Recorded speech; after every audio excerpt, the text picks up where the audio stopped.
Cable news కి స్వాగతం. కృష్ణా జిల్లాలో 10వ తరగతి పబ్లిక్ పరీక్షల నిర్వహణకు అన్ని ఏర్పాట్లు పూర్తి చేసినట్లు జిల్లా విద్యాశాఖ అధికారి పి. విజయరామారావు తెలిపారు. మార్చి 17 నుండి ఏప్రిల్ 1వ తేదీ వరకు 10వ తరగతి పబ్లిక్ పరీక్షలు నిర్వహించడం జరుగుతుందని జిల్లా విద్యాశాఖ అధికారి పి. విజయరామారావు తెలిపారు.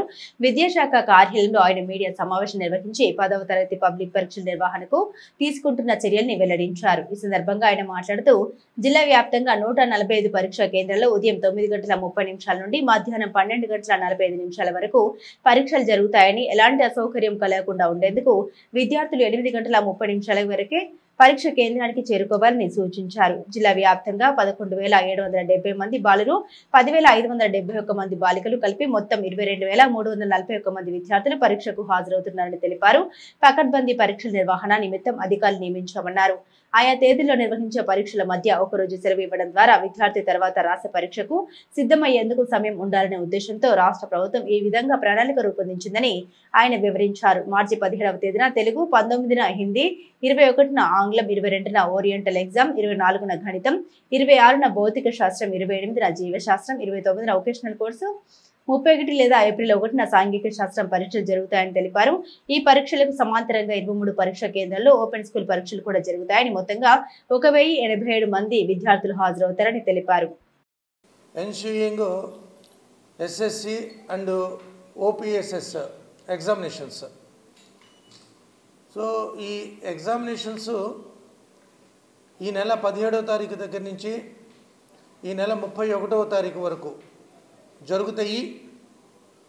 31వ తారీఖు మండే. ఒకవేళ 31వ తారీఖు రంజాన్ పర్వదినము ఆ రోజు కనుక వచ్చున్నట్టయితే అది 1వ తారీఖు జరుగుతుంది. As of now 31st or first last exam.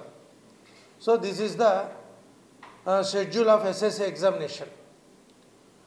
SSC examination ప్రతిరోజు కూడా ఉదయం 9:30 నుంచి 12:45 వరకు జరుగుతుంది. అయితే ఇంతకు ముందు ఉన్న ఎగ్జామ్స్కి ఇప్పుడు జరుగుతున్న టైం టేబుల్కి ఒక ప్రత్యేకమైనటువంటి తేడా ఏంటంటే, అంతకుముందు మనకి ప్రతిరోజు కూడా ఈ ఎగ్జామ్స్ అనేవి జరుగుతూ ఉండేవి. ఈరోజు మనకి ఎగ్జామ్స్ డే బై డే జరుగుతున్నాయి. అంటే ఎవ్రీడే ఎగ్జామ్. అంతకుముందు బిఫోర్ కొన్ని 2-3 సంవత్సరాల ముందంటే మనకి పేపర్ 1, పేపర్ 2 అనేది ఉన్నది. అది 2 to 3 years బ్యాక్ అవి చేసేసాము. ఆ తర్వాత పిఎస్, ఎన్ఎస్ కలిపి ఒకే ఎగ్జామ్ పెట్టాము 1 సంవత్సరము. దాంతో విద్యార్థులు కొద్దిగా ఇబ్బందులకి లోనవుతే దాన్ని కూడా మళ్ళీ విడిగా చేయడం జరిగింది. సో ఆ విధంగా మనము పిల్లవాడు ఈరోజు ఎగ్జామ్ రాసిన తర్వాత నెక్స్ట్ ఎగ్జామ్ రాయటానికి ఒకరోజు గ్యాప్ ఇస్తే కొద్దిగా నెక్స్ట్ ఎగ్జామ్కి రీక్యాప్చులేషన్ అనేది కొద్దిగా బాగా చేసుకొని ఎఫెక్టివ్గా పిల్లవాడు ఎగ్జామ్ రాయటానికి అవకాశం ఉంటుందన్న ఉద్దేశంతో రాష్ట్ర ప్రభుత్వం 17వ తారీఖు తెలుగు అయితే, 19వ తారీఖు హిందీ, 21వ తారీఖు ఇంగ్లీష్, 22వ తారీఖు ఓరియంటల్ ఎగ్జామినేషను, 24వ తారీఖు మ్యాథమెటిక్స్, 26 పిఎస్, 28 బిఎస్, 29 ఎస్ఎస్, ఆ తర్వాత 1వ తారీఖున 30-31 ఎస్ఎస్. సాటర్డే నాడు మరి వొకేషనల్ ఎడ్యుకేషన్ అనేది అండ్ ఐ మీన్ 29th. ఈ విధంగా మనం షెడ్యూల్ అనేది ఇవ్వడం జరిగింది. భోగరాజు పట్టాభి సీతారామయ్య స్మారక భవనానికి నగరపాలక సంస్థ కౌన్సిల్ తీర్మానంలో ఆమోదించాలి అని పట్టాభి స్మారక భవనం నిర్మాణ సాధన సమితి డిమాండ్ చేసింది.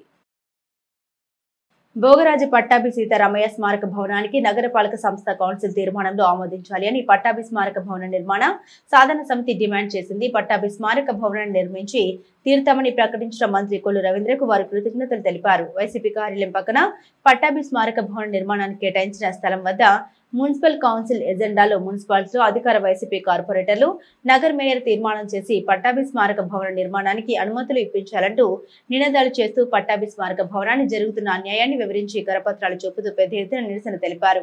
ఈ కార్యక్రమంలో పట్టాభి స్మారక భవన నిర్మాణ సాధన సమితి సభ్యులు PV Phanikumar, Dhulipala Sriramachandramurthy, Surisetti Harikrishna, KV Ramarao, PSSR Sharma, J Prasad, Moparthi Subrahmanyam తదితరులు పాల్గొన్నారు. చారిత్రాత్మకమైనటువంటి కీర్తి ప్రతిష్టలు తీసుకొచ్చినటువంటి ఆంధ్ర బ్యాంకు వ్యవస్థాపకులు ఆల్ ఇండియా జాతీయ కాంగ్రెస్ అధ్యక్షులు అయినటువంటి పట్టాభి సీతారామయ్య గారికి మరి యూనియన్ ఏదైతే మెర్జ్ అయ్యి ఆంధ్ర బ్యాంకు యూనియన్ బ్యాంకులో కలిసిందో ఆ యూనియన్ బ్యాంక్ యజమాని ఆయన యొక్క మరి ఆయన యొక్క పేరు ప్రతిష్టలు తీసుకొచ్చినటువంటి ఆయనకి ఒక మంచి స్థానం కల్పించాలనే ఉద్దేశంతో ఆయనకి 40 కోట్ల రూపాయలు ఇవాళ మెమోరియల్ బిల్డింగ్కి ఇవ్వడం జరిగింది, రెడీ చేసి ఉంచారు. మరి అదే దీంట్లో ఇక్కడ 2 జిల్లా కోర్టు సెంటర్లో ఉన్నటువంటి ఈ పోలీసు వారు ఇదివరకు ఉన్న క్వార్టర్ స్థలంలో 2 ఎకరాలు జగన్ ప్రభుత్వం ఆ రోజు ఇవ్వడం జరిగింది. అయితే అప్పుడు అధికారంలో ఉన్నటువంటి వైసీపీ ఎమ్మెల్యే స్థానిక శాసనసభ్యులు కానీ ఇవాళ అధికారంలో ఉన్నటువంటి పరిపాలన ఏదైతే మున్సిపాలిటీలో కార్పొరేషన్లో ఉన్నటువంటి మేయరు కార్పొరేటర్లు కానీ వైసీపీ వాళ్ళు దీనికి అడ్డం చెబుతూ మరి ప్రతిపక్షం లాభం పొందుతుందో ఇవాళ అధికారంలో ఉన్న వాళ్ళు లాభం పొందుతారేమో. ఎందుకంటే ఇవాళ మచిలీపట్నంలో కోట్లాది రూపాయల ఆస్తి జిల్లా కోర్టు సెంటర్లో నడిబొడ్డున మరి వైసీపీ కార్యాలయం అయితే నిర్మించారు. ఆడ మేఘాల మీద మరి వాళ్ళు మున్సిపల్ కార్పొరేషన్లో 44 మంది వైసీపీ కార్పొరేటర్లు ఉన్నారని చెప్పి తీర్మానం చేసి మరి ఆ వైసీపీ కార్యాలయాన్ని అయితే నిర్మించి నిన్న దాన్ని అట్టహాసంగా వైసీపీ ఆవిర్భావ దినోత్సవం అని చెప్పి కోర్టులో ఉన్నా సరే దౌర్జన్యంగా మరి దాన్ని ఏదో అట్టహాసంగా చేయటానికి అని చెప్పి మాజీ మంత్రి పేర్ని నాని గారు ఆయన కుమారుడు అందరూ కూడా వైసీపీ నాయకులు అందరూ వచ్చారు. ఇవాళ మచిలీపట్నంలో ప్రజలకు ఉపయోగపడే విధంగా స్వతంత్ర సమరయోధుడు, ఆంధ్ర బ్యాంక్ వ్యవస్థాపకుడు, కులమతాలు చూడలేదు, ఎంతోమందికి జీవనోపాధి కల్పించాడు. అలాగే కేడీసీసీ బ్యాంక్ వ్యవస్థాపకుడు అయినటువంటి భోగరాజు పట్టాభి సీతారామయ్య గారి స్మారక భవనం కోసం గత వైసీపీ ప్రభుత్వంలో అప్పటి ముఖ్యమంత్రి సాక్షాత్తు జగన్మోహన్ రెడ్డి స్థలం కేటాయించినా కూడా మరి ఇక్కడ అప్పుడు మంత్రిగా ఉన్నటువంటి పేర్ని నాని గారు ఇవాళ కౌన్సిల్లో 44 మంది వైసీపీ కార్పొరేటర్లు ఉన్నారు కూడా ఇక్కడ ఎజెండాలో మరి పెట్టి తీర్మానం చేయించట్ల కౌన్సిల్ ఎజెండాలో ఇవాళకి కూడా స్టిల్. ఈరోజు 10 మందికి ఉపయోగపడిన భోగరాజు పట్టాభి సీతారామయ్య గారు స్మారక భవనాన్ని కట్టడానికి అందరూ ముందుకు వచ్చి జగన్మోహన్ రెడ్డి గారి స్థలం కేటాయిస్తే ఇక్కడున్న లోకల్ నాయకులు దాన్ని దూరం పెట్టేసి ఇప్పుడు కూడా ప్రజలు బుద్ధి చెప్పినప్పుడు కూడా వాళ్ళు ఇంకా బుద్ధి తెచ్చుకుని కొల్లు రవీంద్ర అన్నయ్య గారితో బాసూరి అన్నయ్య గారితో కలిసి వైసీపీ నాయకులంతా కూడా కలిసి చేద్దామని చెప్పి ముందుకు తీసుకురావాల్సింది పోయి ఇంకా బాసూరి గారు రవీంద్ర గారు వాళ్ళు చేస్తామంటే వాళ్ళ దీనికి అడ్డంకులు కొట్టే ఈ కార్పొరేట్లు వాళ్ళందరూ కూడా మళ్ళీ ఇంకా బుద్ధి చెప్తారు. ఇప్పటికైనా మన 10 మందికి ఉపయోగపడిన మంచి పట్టాభి సీతారామయ్య గారు 1000 మంది బతికారు ఆయన పేరు మీద. కొన్ని వందల కుటుంబాలు ఇప్పుడు కూడా ఆయన ఫోటో పెట్టి పూసినారు. అటువంటి మహానుభావుడికి స్మారక భవనానికి ఇచ్చిన స్థలంలో అంతా కూడా కట్టి ఆయనకి నిలబడాలి, అంతేగాని దుర్మార్గపు రాజకీయాలు ఎవరూ చేయొద్దు. అందరూ మంచి మనసుతో రండి. రవీంద్ర అన్నయ్య గారి దగ్గరికి, మన బాలసూరి గారి దగ్గరికి, నారాయణరావు గారి దగ్గరికి అందరి దగ్గరికి వచ్చి వాళ్ళు కూడా సహాయ సహకారాలు అందించడం ఈ స్మారక భవనం ఎట్టి పరిస్థితుల్లో ఈ సంవత్సరం కంప్లీట్ చేయాలని చెప్తూ పిఠాపురంలో జరగబో జనసేన విజయకేతనంకు తరలి రావాలని జనసేన పార్టీ నాయకులు పిలుపునిచ్చారు. పిఠాపురంలో జరగబో జనసేన జయకేతనంకు తరలి రావాలని జనసేన పార్టీ నాయకులు పిలుపునిచ్చారు. జనసేన పార్టీ కార్యాలయంలో నిర్వహించిన మీడియా సమావేశంలో పార్టీ నాయకులు మాట్లాడారు. పిఠాపురంలో జరగబో ఆవిర్భావ సభకు మచిలీపట్నం నుండి బస్సులు, కార్లు జనసేన పార్టీ శ్రేణుల కోసం ఏర్పాటు చేస్తున్నామని తెలిపారు. పార్టీ కార్యాలయంలో జనసేన పార్టీ 12వ ఆవిర్భావ దినోత్సవాన్ని పురస్కరించుకుని జనసేన పార్టీ జెండా ఆవిష్కరణ, వందన సమర్పణ అనంతరం పట్టణ పరిధిలో ర్యాలీ నిర్వహించి పిఠాపురం బయలుదేరి వెళ్లే కార్యక్రమాన్ని ఏర్పాటు చేశామని తెలిపారు. ఈ కార్యక్రమంలో జనసేన పార్టీ నాయకులు పెంచెట్టి ఛాయాదేవి, గడ్డం రాజు, గల్లా తిమోతి, వంపు గడవల చౌదరి, కొట్టె వెంకట్రావు, శాయన శివ, వడ్డీ చిరంజీవి, తోట రాజేష్, పోకు లక్ష్మణ, నరహరి చెట్టి, రామ్జ్యోతి తదితరులు పాల్గొన్నారు. నియోజకవర్గ జనసేన పార్టీ శ్రేణులందరూ కూడా ఆహ్వానం. రేపు ఉదయం 7 గంటల నుంచి 8 గంటల మధ్యలో జనసేన పార్టీ మచిలీపట్నం కార్యాలయం నుండి బస్సులు, కార్లతో చలో పిఠాపురం కార్యక్రమాన్ని ఇక్కడ ఏర్పాటు చేయడం జరిగింది. మరి ముఖ్యంగా రేపు పిఠాపురానికి రావాలనుకున్న వారు ఈరోజు తమ పేర్లను జనసేన పార్టీ మచిలీపట్నం కార్యాలయంలో సాయంత్రం 4 గంటలలోపు నమోదు చేసుకోవాల్సిందిగా అందరికీ తెలియపరుస్తున్నాం. మరి అత్యంత బహిరంగ సభ, ఈ సభకు మరి తరలి వెళ్ళాలని చెప్పి బండి రామకృష్ణ గారి ఆధ్వర్యంలో అన్ని ఏర్పాట్లు కూడా ఇక్కడ చేయడం జరుగుతుంది. ముఖ్యంగా పార్టీ 100% స్ట్రైక్ రేట్తో విజయం సాధించినటువంటి ఈ సభకు పిఠాపురంలో బ్రహ్మాండమైనటువంటి ఏర్పాట్లు జరిగినాయి. ప్రతి ఒక్కరికి కూడా ఎటువంటి ఇబ్బంది కలగకోకుండా తాగునీరు దగ్గర నుంచి ఫ్రూట్ జ్యూసు, అలాగే భోజన వసతి, మౌలిక వసతులు కూడా ఏర్పాటు చేశారు. సుమారుగా 1 ఎకరంలో స్టేజ్ని ఏర్పాటు చేసి 240 మంది ప్రతినిధులు కూర్చునేలాగా, అలాగే 20 ఎకరాల్లో దగ్గరగా 2 లక్షల మంది కూర్చునే విధంగా చక్కటి ఆవిర్భావ దినోత్సవాన్ని విజయవంతం చేయాలని మచిలీపట్నం ప్రజలకు విజ్ఞప్తి చేస్తున్నాను. ఎందుకంటే జనసేన పార్టీ ఆధ్వర్యంలో మచిలీపట్నం నుంచి రేపు ఉదయం 7 గంటలకు ఇక్కడ జెండా ఎగరవేసి ర్యాలీగా భారీ ఎత్తున బయలుదేరటం జరుగుతుంది. జనసేన పార్టీ అభిమానులు, కార్యకర్తలు, నాయకులు అందరూ కూడా విడివిడిగా తరలి రావాలని మేము కోరుకుంటున్నాం. అదేవిధంగా వచ్చే వాళ్ళకి ఎటువంటి ఇబ్బందులు కలగకుండా అందరికీ కూడా భోజన సౌకర్యం, వాటర్ ప్యాకెట్లు, అలాగే మజ్జిగ ప్యాకెట్లు అన్ని సౌకర్యాలు ఏర్పాటు చేయడం జరిగింది. అందువలన అందరికీ కూడా ఎటువంటి ఇబ్బంది కలగకోకుండా మేము ఏర్పాటు చేయడం జరిగింది. ఉదయం 7 గంటలకల్లా జనసేన పార్టీ ఆఫీస్కి వచ్చినట్లయితే ఇక్కడి నుంచి ర్యాలీగా బయలుదేరడం జరుగుతుంది. అట్లాగే మా ఆర్కే గారు, రామకృష్ణ గారు ఆధ్వర్యంలో ఈ మచిలీపట్నం నుంచి ర్యాలీ బయలుదేరుతుంది కనుక ఎటువంటి ఇబ్బందులు లేకుండా జై జనసేన. జనసేన పార్టీ 12వ ఆవిర్భావ దినోత్సవం సందర్భంగా రేపు చెలో పిఠాపురం కార్యక్రమం బండి రామకృష్ణ ఆధ్వర్యంలో జరుగుతుంది. ఈ కార్యక్రమానికి వచ్చేవాళ్ళు రేపు ఉదయం 7 గంటలకు ఇక్కడికి వస్తే ఇక్కడ బస్సులు, కార్లు ఏర్పాటు చేసి ఉన్నాయి. ఎంతమంది వచ్చినా ఇబ్బంది లేదు. ఈరోజు పేరు నమోదు చేసుకుంటే కనుక రేపు సీటు వీలుగా ఉంటుంది. దయచేసి ఈ కార్యక్రమాన్ని మనం పెద్ద ఎత్తున జయప్రదం చేయాలని, అట్లాగే ఇక్కడ మచిలీపట్నం ర్యాలీ ఉంది. 7 గంటలకి ఒకసారి మచిలీపట్నం ర్యాలీలో పాల్గొని చెలో పిఠాపురం అనుకుని బయలుదేరాలని తెలియజేస్తూ, మరొకసారి 12వ ఆవిర్భావ దినోత్సవం మన పార్టీ వచ్చిన కొత్తలో అదే మన నాయకుడు పవన్ కళ్యాణ్ గారు ఏదైతే నియోజకవర్గంలో ఎమ్మెల్యేగా ఉన్నారో ఆ నియోజకవర్గం జరగబోతుంది కనుక భారీ ఎత్తున జరగాలని అందరినీ కోరుకుంటున్నాం. మచిలీపట్నం ప్రాంతీయ రవాణా కార్యాలయానికి కేటాయించిన స్థలంలో భవన నిర్మాణం చేపట్టాలని కృష్ణా జిల్లా బీసీ సంక్షేమ సంఘం విజ్ఞప్తి చేసింది. మచిలీపట్నం ప్రాంతీయ రవాణా కార్యాలయానికి కేటాయించిన స్థలంలో భవన నిర్మాణం చేపట్టి సంబంధిత కార్యకలాపాలని అక్కడి నుండి నిర్వహించాలని ఆర్టీఓ శ్రీనివాస్ నాయక్ బీసీ సంక్షేమ సంఘం కృష్ణా జిల్లా అధ్యక్షుడు షేకుబోయిన సుబ్రహ్మణ్యం వినతి పత్రం సమర్పించారు. అనంతరం సుబ్రహ్మణ్యం మాట్లాడారు. ప్రాంతీయ రవాణా కార్యాలయానికి కేటాయించిన స్థలం మచిలీపట్నంలో ఉన్నప్పటికీ భవన నిర్మాణం చేపట్టకుండా అద్దె భవనాల్లో కార్యాలయ విధులు నిర్వర్తించడం ఏమిటని ప్రశ్నించారు. 12 మండలాలకు సంబంధించిన ఆర్టీఓ కార్యాలయాన్ని వెంటనే నిర్మించి అక్కడి నుండే కార్యకలాపాలు నిర్వహించాలని ఆర్టీఓను కోరామన్నారు. అలాగే వాహనాలకు ఫ్యాన్సీ నెంబర్లు, లక్కీ నెంబర్ల కోసం వాహనదారులు రుసుము చెల్లించి బీడ్ వేయడం జరుగుతుందన్నారు. అందుకోసం వారు ఎంత మొత్తం రుసుము చెల్లించారో గతంలో ఆన్లైన్ లో డిస్ప్లే చేయడం జరిగిందన్నారు. కానీ గత కొంతకాలంగా డిస్ప్లే చేయడం లేదని, ఈ సౌకర్యాన్ని మరలా పునరుద్ధరించాలని, దీనివల్ల వాహనదారులకు బిడ్ పై తగిన అవగాహన ఏర్పడుతుందని తెలిపారు. ఈ కార్యక్రమంలో చింతపట్ల నాని, దనికొండ చిన్ని, భోగిరెడ్డి చిన్న సుభాని, బాబు, నేలపాల దుర్గా, చేబోయిన కోటేశ్వరరావు, కాల్హింగి పాండు తదితర బీసీ నాయకులు పాల్గొన్నారు. డిటిఓ గారికి వినతి పత్రం ఇవ్వడం జరిగింది. మన మచిలీపట్నంలో ఇప్పటివరకు పర్మనెంట్గా బ్రేక్ ఇన్స్పెక్టర్ ఆఫీస్ అనేది లేదు. అక్కడ మార్కెట్ యార్డ్ రోడ్లో బేస్మెంట్ వరకు కట్టారు, వదిలేశారు. చాలా సంవత్సరాల నుంచి అలాగ ఉంది అది. అయితే ఏంటంటే ఇది హెడ్ ఆఫీస్ కాబట్టి చుట్టుపక్కల 12 మండలాల వాళ్ళు రావాలి ఇక్కడికి. ఇటు నాగలంక, కోడూరు, ఇటు కృత్తివెన్ను, కాజమ్మవ, మొత్తం 12 మండలాలకి, మచిలీపట్నానికి 12 మండలాలకు సంబంధించిన హెడ్ ఆఫీస్ ఇది. దీనికి సొంత భవనం లేకపోవడం అనేది చాలా బాధాకరమైన విషయం. ఉంటాయి సగం కట్టే వదిలేశారు. అందులో అది అమలు చేయమని తెలియజేసాం.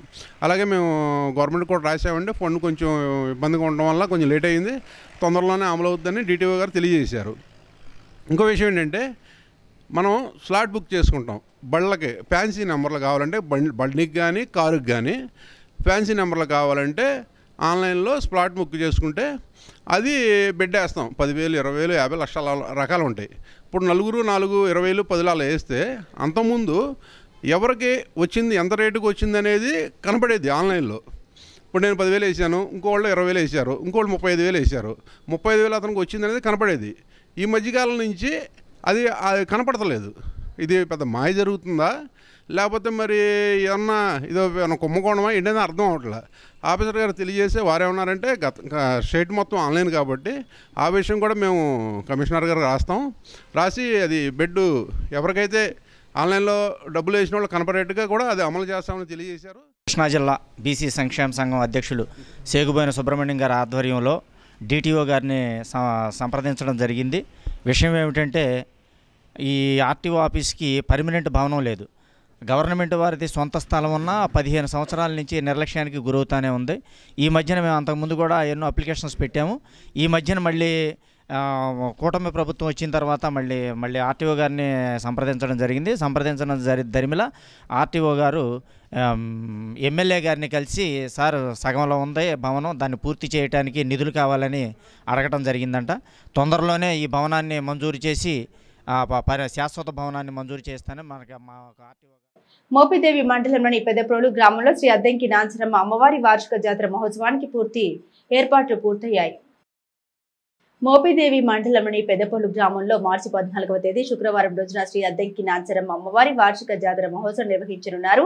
ఆలయ కమిటీ చైర్మన్ ఆకుల వెంకటరామయ్య, అభివృద్ధి కమిటీ చైర్మన్ కుర్ర గురుప్రసాద్ల ఆధ్వర్యంలో ఆలయ కమిటీ కార్యదర్శి కూరపాటి కోటేశ్వరరావు పర్యవేక్షణలో వార్షిక జాతర మహోత్సవానికి ఏర్పాట్లు పూర్తయ్యాయి. అమ్మవారి దర్శనానికి వచ్చే భక్తుల కోసం ప్రత్యేక క్యూలైన్లు, షామియానాలు ఏర్పాటు చేశారు. భక్తుల కోసం సాంస్కృతిక కార్యక్రమాలు, సినీ గాన కచేరీ, భక్తి గీతాలు ఆలయం తరపున ఏర్పాటు చేసినట్లు కూరపాటి కోటేశ్వరరావు తెలిపారు. భక్తుల కోసం చేపట్టిన ప్రత్యేక వసతుల్ని వివరించారు. అవనిగడ్డ డీఎస్పీ తాళూరి విద్యాశ్రీ నేతృత్వంలో చెల్లపల్లి సిఐ ఈశ్వరరావు పర్యవేక్షణలో మోపిదేవి ఎస్ఐ వీర వెంకట సత్యనారాయణ తమ సిబ్బందితో పటిష్ట బందోబస్తు ఏర్పాటు చేయనున్నట్లు వెల్లడించారు. పెదప్రోలు గ్రామంలో వేయించేసి ఉన్న అద్దంకి నాంచారమ్మ అమ్మవారి జాతర సంవత్సరం దినదిన అభివృద్ధి చెందుతూ గుడి కూడా చాలా డెవలప్ చేయడానికి ఈ గుడిలో కూరపాటి కోటసారి ఆధ్వర్యంలో 400 పెళ్ళిళ్ళు ఉచితంగా, అంటే దాదాపు ఒక పెళ్లికి 30,000 రూపాయలు ఖర్చు, మంగళసూత్రాలు, బట్టలు, బ్రాహ్మణుడు, ఇవన్నీ కూడా బ్యాండ్ మేళం, ఇవన్నీ కేఓటి అంటే రాజరాజేశ్వరి ట్రేడర్స్ కూరపాటి కోటేశ్వరరావు గారి ఆధ్వర్యంలో ఆయన సొంత ఖర్చులతో ఇవన్నీ జరుపుతున్న వలన ఈ గుడి కనీసం ఇప్పటికి దాదాపు 1,50,00,000 రూపాయలు ఖర్చు అయింది. కొంత విరాళాలు వచ్చినాయి. కడమ ఖర్చులని కోటిసారి బరాయించున్నాడు. అమౌంట్ ఎంతని ఇలాంటి వాటిలో చెప్పలేం, కానీ భారీగా ఖర్చు అవుతుంది ఈ గుడికి. ఇంతకుముందు జరిగే సాంస్కృతిక కార్యక్రమాల గురించి పోసుకొచ్చినట్టు కోటిసారు చెప్పాడు. ఈ సాంస్కృతిక కార్యక్రమాలన్నీ కూడా పూర్తి బాధ్యత అంతా ఆయనదే. అంటే ఆర్థిక వ్యవస్థ అంతా ఆయనే సమకూరుస్తాడు, మొత్తం ఆయనే చూడడం. దానికి మేము ఊరిగా కమిటీ సభ్యులు కానీ, ఊరి ప్రజలు కానీ, లేకపోతే గురుప్రసాద్ గారు కానీ, వెంకటరావు కానీ, 2 చైర్మన్లు ఉన్నారు. అభివృద్ధి కమిటీ చైర్మన్, ఆలయ చైర్మన్. పెద్ద ప్రోగ్రాంలో ఏం చేసి ఉన్న అద్దంకి నాంచారం దాతోత్సవము ఈ నెల 14వ తారీఖు శుక్రవారం అనగా రేపు జరుగును. ఈ యొక్క జాతర సందర్భంగా అనేక సంస్కృతిక కార్యక్రమం ఏర్పాటు చేసినాము. ఉదయం 11 గంటలకి అన్నదానము, మరియు ఉదయం 9 గంటలకు చిలకూరిపేట వారిచే కోలాటము, రాత్రి 8 గంటలకు శ్రావణ భార్గవి హైదరాబాద్ వారిచే మ్యూజికల్ నైట్ ప్రోగ్రాం ఏర్పాటు చేసినాము.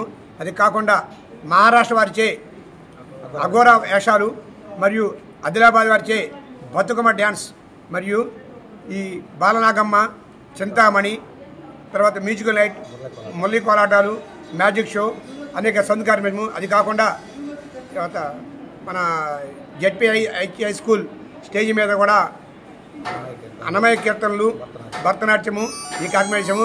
భక్తులందరూ వచ్చి ఈ కార్యక్రమాన్ని దివ్యంగా పూర్తి చేయాలని కోరుతున్నాము. మరియు ఈ కార్యక్రమాలు మన అనగా డిఎస్పీ గారు, చలపల్లి సిఐ గారు, మోదీ ఎస్ఐ గారు అందరూ కూడా ఈ కార్యక్రమాన్ని పర్యవేక్షణ చేస్తున్నారు. వారు తగిన బందోబస్తు ఏర్పాటు చేస్తున్నారు. ఈ కార్యక్రమం ప్రశాంత జరపాలని అందరూ కూడా కోరుకుంటున్నాము. భక్తులు అందరూ వచ్చేసి ఈ కార్యక్రమాన్ని జరపాలని కోరుతున్నాము. తర్వాత శనివారం సాయంత్రం 5 గంటలకు అవనిగడ్డ నియోజకవర్గంలో డ్రైనేజీల అభివృద్ధి పనులకు 3 కోట్లు మంజూరు అయినట్లు నియోజకవర్గ జనసేన నాయకుడు మండలి వెంకటరామ్ తెలిపారు. అవనిగడ్డ ఎమ్మెల్యే మండలి బుద్ధప్రసాద్ కృషితో నియోజకవర్గంలో డ్రైనేజీల అభివృద్ధి పనులకు 3 కోట్లు మంజూరు అయినట్లు నియోజకవర్గ జనసేన నాయకుడు మండలి వెంకట్రామ్ తెలిపారు. చెల్లపల్లి మండలం లక్ష్మీపురం వద్ద నుండి మాజేరు వరకు గుండేరు మేజర్ డ్రైనేజీలో కిక్కిస తొలగింపు పనుల్ని వెంకట్రామ్ ప్రారంభించారు. డిజాస్టర్ మేనేజ్మెంట్ ఫండ్స్ నిధులు 27.63 లక్షలతో గుండేరుతో సహా అనుబంధ మేజర్ మీడియం డ్రైనేజీల్లో 20 కిలోమీటర్ల పొడవున కొక్కిస తొలగింపు చేపట్టినట్లు వెంకట్రామ్ తెలిపారు. ఈ కార్యక్రమంలో PC chairman Devanaboyina Venkateswararao, DC chairman Nidamanuri Dilip Kumar, drainage శాఖ డిఈ బాబు నాయక్, ఏఈ చిరంజీవి, నాయకులు బండి రాఘవ, శివరావు, తాడికొండ చిన్న, సింహాద్రి, పవన్ తదితరులు పాల్గొన్నారు. కూటమి ప్రభుత్వం అధికారంలోకి రాగానే మొట్టమొదట మన శాసనసభ్యులు మండలి బుద్ధప్రసాద్ గారు ఇక్కడ అధికారులని, ఇరిగేషన్ డ్రైనేజ్ డిపార్ట్మెంట్ల వాళ్ళని పిలిచి ఇక్కడ ఏం జరుగుతుంది, ఏం శాంక్షన్ చేశారని ఆ రోజు చూస్తే గత 5 సంవత్సరాలు తూతూ మంత్రంగా ఎన్ని రకాలుగా రైతులు ఇబ్బంది పడ్డారో అవన్నీ గమనించి ఆయన ఆ వేసవకాలంలో ఏం చేస్తున్నారంటే కనీసం శాంక్షన్లు, ఎస్టిమేషన్లు కూడా వేసి పంపించిన పరిస్థితి గత ప్రభుత్వం చేయాల కిందటి వేసవకాలంలో. ఆ తర్వాత గెలిచాక వారు వెంటనే ఆ ఎస్టిమేషన్ తీసుకుని అవి శాంక్షన్ చేయించడం, దాని తర్వాత అవన్నీ కూడా పనులు చేయించడం అవన్నీ మనందరికీ కూడా తెలిసిన విషయమే. ఈ సంవత్సరం కూడా డిజాస్టర్ మేనేజ్మెంట్ కింద డ్రైనేజ్కి 3 కోట్ల రూపాయలు పెట్టి శాంక్షన్లు చేయటం మనందరికీ కూడా తెలుసు. దాంట్లో భాగంగా ఇవాళ ఇక్కడ గుండేరు డ్రైన్, అదేవిధంగా 7 మేజర్ మైనర్ డ్రైన్లకు సంబంధించి ఈరోజు ఇక్కడ పనులు ప్రారంభించుకోవటం జరిగింది. ఇక్కడ కిక్కిర్స తీసేందుకు 27,60,000 పెట్టి ఇక్కడ ఈ శాంక్షన్ చేయటం, అది ఈరోజు టెండర్లు పిలిచాక ఇవాళ టెండర్ కూడా అలాట్ అయ్యి ఈ రోజున ఇక్కడ పనులు కూడా ప్రారంభించుకోవటం జరుగుతుంది.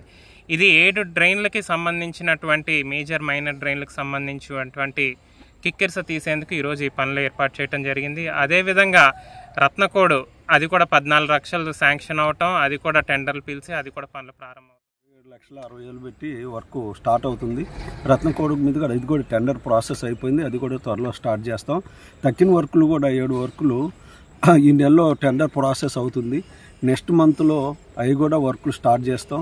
చేసి ఇన్ టైంలో ఇవన్నీ చేసేసి ఈ సమ్మర్ కల్లా నెక్స్ట్ ఫ్లడ్ సీజన్ కల్లా అన్ని వర్కులు కంప్లీట్ చేసి రైతులకి ఇబ్బంది లేకుండా చేయాలని.